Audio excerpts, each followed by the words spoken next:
Chapter 65. In the name of God, the most gracious, the most merciful.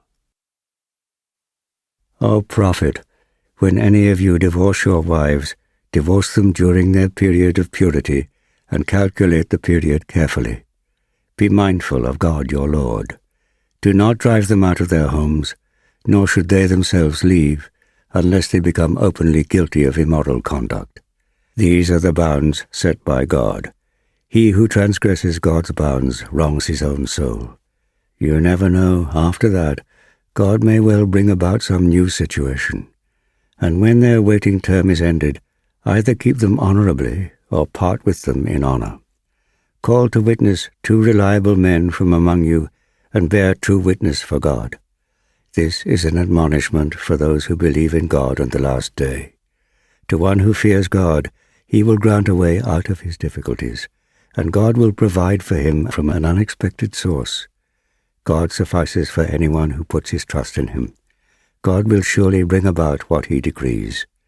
He has set a measure for all things.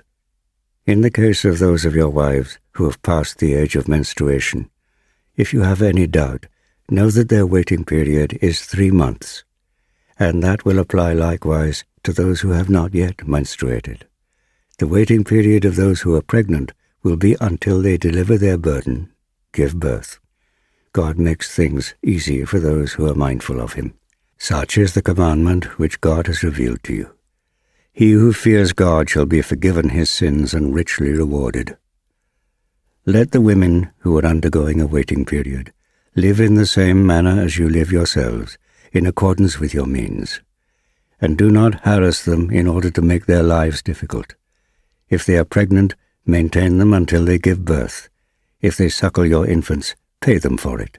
Discuss things among yourselves in all decency. If you cannot bear with each other, let another woman suckle for you. Let the man of means spend in accordance with his means, and let him whose resources are restricted spend in accordance with what God has given him. God does not burden any person with more than he has given him. God will soon bring about ease after hardship. How many a town rebelled against the commands of its Lord and his messengers, and we called them sternly to account and punished them severely, so they tasted the evil consequences of their conduct, and the result of their conduct was ruin. God has prepared a severe punishment for them. So fear God, O men of understanding who have believed. God has sent down to you a reminder, and a messenger who conveys to you God's clear messages, so that he might lead those who believe and do good deeds out of darkness into light. God will admit those who believe in him and do good deeds into gardens with rivers flowing through them, where they will remain forever. God has indeed made excellent provision for them. It is God who created the 7 heavens and the same number of earths.